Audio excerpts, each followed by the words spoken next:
Just finished the most amazing, open, honest and frank conversation with some young people at Carneys community. We talked about the anti-black racism, but we also talked about some of the structural inequalities and their real life experiences. And I am just so proud that I have the opportunity to be part of that conversation with them this afternoon.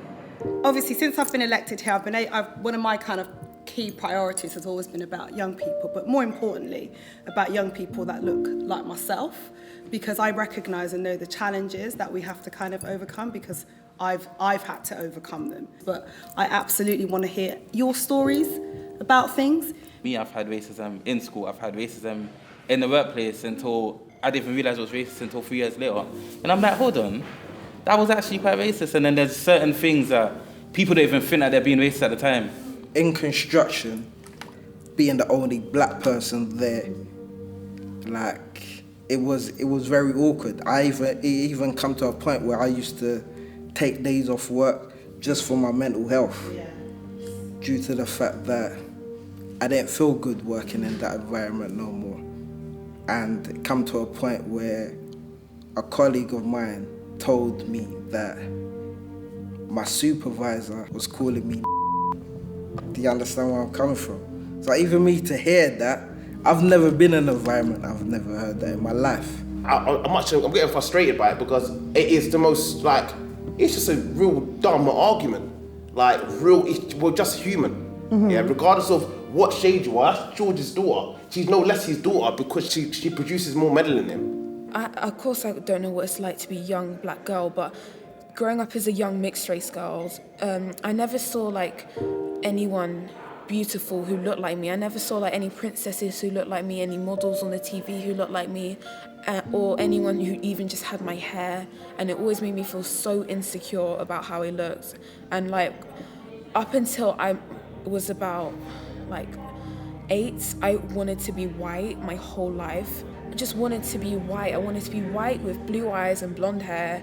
I didn't want to have curly hair, I didn't want to have brown skin or brown eyes. I just wanted to be white my whole life. And it's not fair for children to want to be a whole different race because they're made to feel that it's ugly.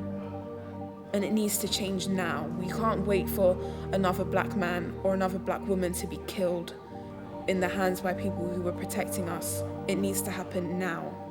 There's kids who are young, who are 17, who feel like they have to have a knife. There's another group of kids who are 17 who, to have a knife is absolutely ludicrous. So that's two different extremes, yeah? So what's going on? They're the same age. What are these lot learning that these lot aren't learning? What are these lot learning that they're not learning? What's going on? And there's no one in the middle that's connecting the conversations or connecting the people. That's the biggest problem we've got in society, is that there doesn't seem to be a real true route for people who have really struggled in life to be able to progress and become decision makers.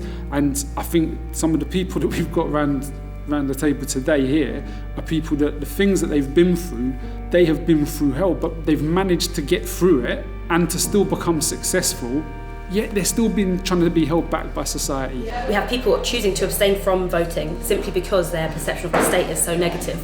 And we see that through seeing videos like what happened to George Floyd, just continues that cycle.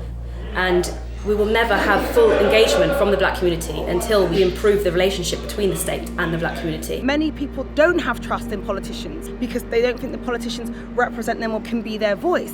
And that's why it's so important for me to make sure that I am there with my community, representing them and being their voice, but also listening to them. And that's why those conversations are so important. And I'm just looking forward to continuing to build what we started this afternoon, because those shared and lived experiences are what really need to help us shape the policies that we want to go on and bring about positive change for our communities.